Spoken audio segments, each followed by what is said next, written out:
Hey, Klaus here. Welcome to episode 125 of the eCommerce Coffee Break podcast.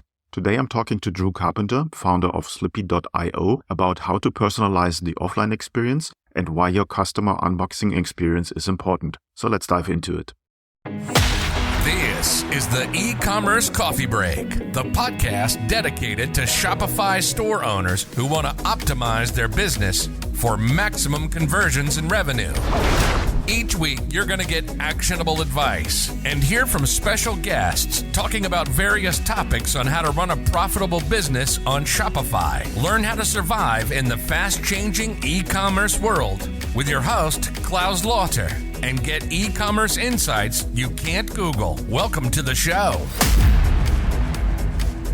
Hello and welcome to another episode of the eCommerce Coffee Break podcast. As a Shopify merchant, you're always looking for ways to increase your customer lifetime value. You're always looking for ways to have marketing channels that have a high opening rate and that gets through to your customer with your message. Now, there is actually one way to get 100% opening rate. Now, it's not SMS, it's not text messaging, something different. And that's what we're going to dive into today and find out what is the secret to this. So with me today on the show, I have Dru Carpenter. He's the founder and CEO of Slippy. Dru started selling online about 6 years ago, joined a fulfillment company called Huboo as one of their first hires back in the time. He helped scale to a business to a Series B and then decided to jump back into the early stage startup world by joining a company called Scribeless that provides handwritten direct mail services. Combining his experience in selling and then providing fulfillment and direct mail services, he found Slippy to create a new marketing channel for e-commerce and enable brands to personalize the unboxing experience. So that gave it a little bit away. Hi, Dru. How are you today? Yeah, I'm pretty good. Thank you. How about yourself? All good. Thank you. Dru, give me a bit of a background. You have obviously a good background on different ways on how to market things for startup to get through to the customer. And with your idea, you're going a bit of a new route. And I want to talk a little bit more about this. So give me an idea on how you got started with this.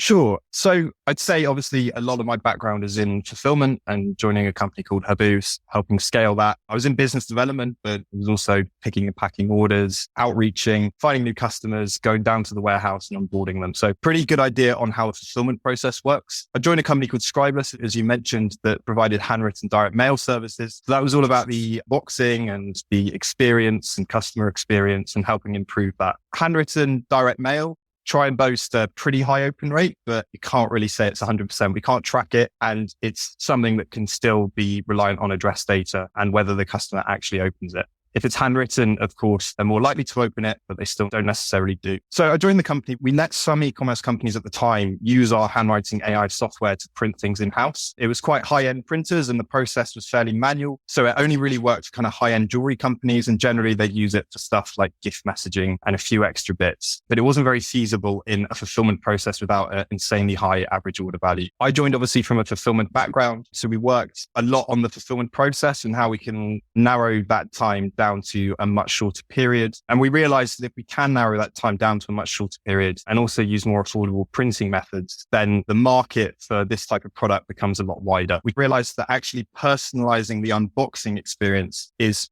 pretty much the only point in the customer journey where it's not personalized, right? Like you use text, you use email, you use targeted ads, you even use direct mail, and you can personalize all of those avenues. But with the unboxing experience, all you do is put, let's say, a generic insert or something that's not personalized to that customer. So we realized that that's an opportunity for a new channel. We also think it's one of the best channels. We would be biased, but I don't know about you, but when you get something in the post, you're pretty excited about the brand. You're thinking about the products that you purchased. It's a great time to target customers with new content. The extent to which personalizing the unboxing experience is a lot more than just handwriting, right? You can use it in a similar way to how you use email, and you can personalize by QR codes on normal text or images, product images. A couple of examples is like dynamic QR code. So we can send you to a pre-filled basket based on what purchased previously, or certain product recommendations, or even through to a returns portal that already has your order information. So it makes the returns process pretty easy. So yeah, I guess that's a bit of background. Okay, no, the idea is great. I love it because, as you said, usually you try to personalize and optimize everything in the customer journey. And there's a lot of tools there to do this while people are shopping and are in the funnel. But once they get it delivered, there are some merchants who put in some flyers, some slip-ins, whatever. But as you said, it's generalized. It's not personalized. And you taking this just one step further. And again, somebody who gets his delivery, the open rate is 100%. You're waiting for it. So Exactly. the only step in the whole process where you have the full attention of your customer. And I want to dive a little bit deeper into this. You personalize what they see, what they get. So it's not just their name, it goes much, much deeper in there. So explain a little bit on how that works. Exactly. The easiest channel we like to compare it to is email because it's quite easy to visualize and see how that would work. Our platform works in a similar way to how you do something like Klaviyo or MailChimp, where you can set up templates with various personalized fields. So it could be a personalized image or personalized first name, as you mentioned, or QR code or whatever else. And then we have flows. So you set up like decision mapping to assign different types of customers, different types of templates based on what they've purchased. So say they're a first-time customer, you can point them towards a certain template. So they've spent over X amount, say whatever else. We can import pretty much everything from Shopify, any custom fields, anything that you want to personalize it by, you can do through our platform. Okay. So the flow is somebody orders and then automatically goes into a flow that then produces the packaging slip with the specific message for that specific customer. Yeah, exactly. We produce like a file and we sit that in like an order table. And then we also automate the print process. So we can provide the printer and paper and all of that stuff. We set up with the printer and trigger that print to happen at the right time in the fulfillment process to make it nice and easy for the fulfillment team to pick and pack. Okay. So what's happening if somebody is already using any kind of packaging slip or whatsoever? Can a process they already have be integrated or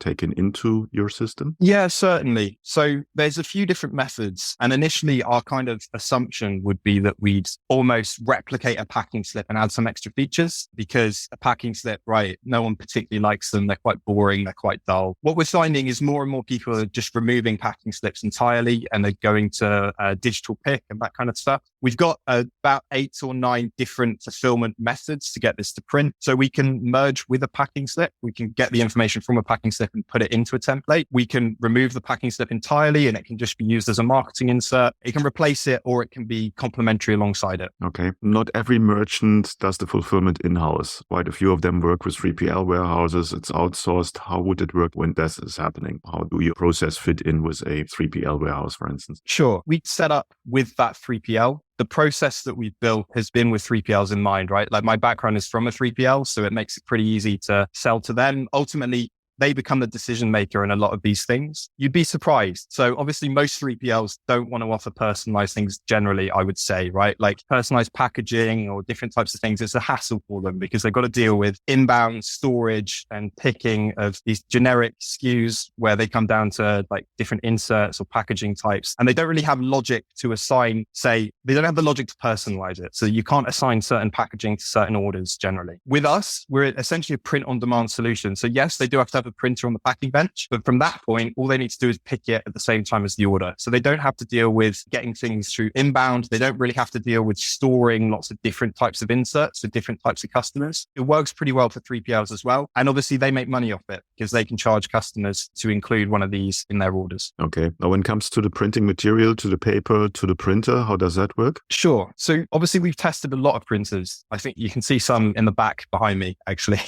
We've got about 10 in our roster, 10 different printer types. Really, the limitation of our product comes down to the hardware, right? So there's certain things with printers like can it print borderless? Can it print duplex? Can it print on heavy card material? There's a variety of factors and we recommend different printer types based on the solution that the customer wants. With a 3PL, they can use the printer they already have, or we recommend a printer and they kind of go for a one size fits all solution. And then so any customers that want a particular type of design or want something more granular, more in detail, they can source a printer that can do that. We send sample packs out to pretty much everyone we speak to, send anyone who listens to this one, so they can see what it actually looks like. You'd be surprised. You'd think it'd be on some flimsy paper that doesn't look particularly nice, but no, we can print on cardstock. We can print almost as good as a print house where you'd source generic inserts from. Okay, no, that sounds great. When it comes to the design, is that something that the marketing department of the merchant needs to provide, or do you have templates that people can use and get started quickly? Sure. So generally, the point of our platform is to add the relevant personalization. It's not necessary to replace something like Figma or Canva or Photoshop. So we would generally work with their design team to work out the right designs for them. We do have a set of base templates and a set of base things you can do on our platform. A key use case really that comes up as like an obvious one is gift messaging. So a lot of 3PLs don't offer gift messages, or they might offer it on like a sticker or something that's not very nice, or it might just be printed on the packing slip. So that's a pretty easy solution. And that would be kind of our default template or one of them. But then we work with their teams to create the best designs. Ultimately, the platform is there for their design team to add as many templates and as many flows as they want to. Okay. What kind of homework does a merchant have to do before they can get started? So do they need to think about what kind of flows they want to set up, or do you give ideas out on how to do that? We give ideas, certainly. So we can share like relevant case studies and what we've seen success with and other things. We can also help them set it up. Again, the platform's pretty easy to use, so it doesn't take much time. I think the quickest we've had someone get set up is within a day. Really, the biggest limitation is the hardware. So if they don't have the right printer and the right paper, obviously printers can take a while to source, but the actual software element, it's a couple of clicks to get integrated into, say, Shopify. And then you can set up a pretty basic couple of flows and a template and get started really quickly. You're doing this for a while now. Are there any industries or verticals that are preferred for this kind of service or solution? We're relatively new, so obviously we can't hone it down to necessarily these are our fits. But generally the brands we see that are at least inquiring with us and using us related to food and drink, jewelry, cosmetics, supplements, and homeware, as well as pet products and that kind of stuff as well. Okay. What do you see is the biggest hurdle or roadblock for merchants on deciding on using your solution? Is there anything that stops them from doing this? The biggest one still, even though we've optimized for it quite a lot, is the fulfillment team and the process. That's still the biggest hurdle. Again, it's not one that's too difficult to get past most of the time, but you will get certain 3PLs that don't want to look at something like this, aren't interested in any personalization. But generally, it's not too much of a hurdle. It just adds time to the onboarding process. If somebody is on omnichannel and selling internationally, I understand you're in the UK, so some sellers, some merchants are selling obviously all over Europe or globally. How would that work in this case? Can you focus on only specific countries and exclude other countries, or how would that work? We also have a lot of clients in the US as well as Europe. I spoke to someone about an hour ago that's based in Australia, so it's quite late for them and fairly early for me. But yeah, really, we can speak to someone anywhere. Again, the biggest issue with different locations is going to be sourcing the hardware. But if they've already got hardware or know of a local printer shop or somewhere that they can source this from, or we can help them look online to source it from, then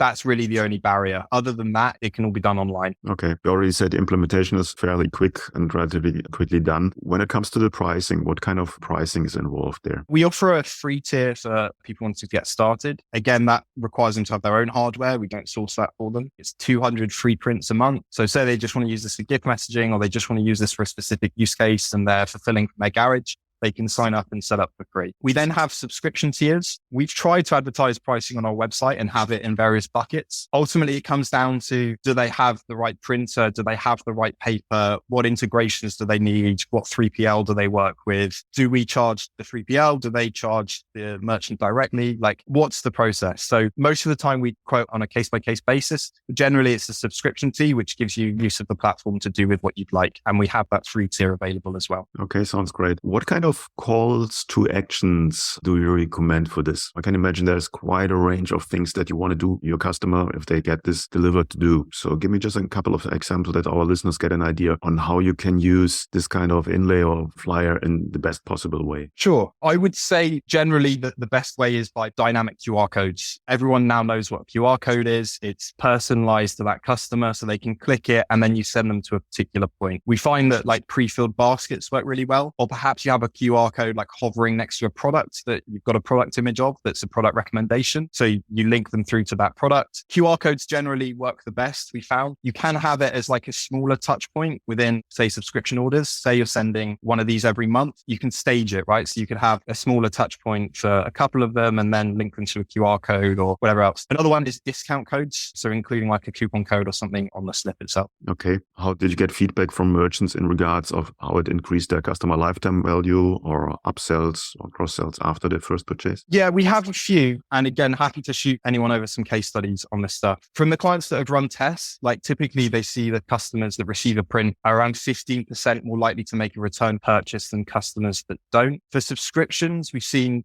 around a 30% reduction in churn over 6 to 12 months. Ultimately, the results vary by industry and the campaigns that we create, but obviously the platform is set up so that merchants can use it how they'd like to. And yeah, typically once they've set this up and are getting more and more complicated, the flows a few months in, they start to see a bigger upturn in results. Okay. Obviously for listeners of a podcast, it's always difficult to tell them how visually something looks like. So I have been to your website and I looked at the examples that you have there, and they give a really good overview. So at slippy.io, I think it's a good way to start. Where else can people find you or get in contact with you? Sure. So obviously there's the website. Reach out to me on LinkedIn, Dru Carpenter, or Twitter, wherever else. We've got phone numbers on our website to get in touch. We've also got forms to just get a sample pack. I don't know if I have one. I can show you quickly. Obviously there's people on the podcast that are listening to this, so I won't see them, but we have like literally just sample packs full of different types of prints. These are printed on printers either that we have here or at one of our other offices. So we'll send those out to anyone that's listening to this. So just feel free to drop us a line on our website, fill in your address, and then we can get one of these sent out. Okay, sounds great. I will put the links in the show notes, then you're just one click away. I must say, I really like the idea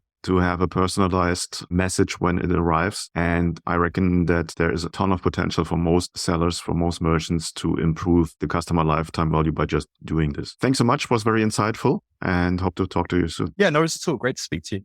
Hey, Klaus here. Before you go, I would like to invite you to become part of the e-commerce Merchant Pro community to get actionable advice from other Shopify merchants who already have achieved what you are aiming for. Our community is a safe place to actively grow your online retail business with the support of the most amazing and helpful group of e-commerce entrepreneurs behind you. Running a Shopify business is tough. Don't do it alone. Join us now. It's free. You will find the link in the show notes. Also, if you think your online store has conversion or marketing issues and you would like to have a fresh set of eyes on your business, then drop me an email at klaus@klauslauter.com and let me know a little bit about your business. It might be beneficial for you to have me look over your store, offers, emails, and ads and get an unbiased outside perspective and guidance to help you make most of your online business. And finally, if you enjoy the show, please rate and review in the app that you're listening so that I can get bigger and more impactful guests on the podcast. Thank you as always for tuning in today. I appreciate you. Until next time, and I talk to you soon.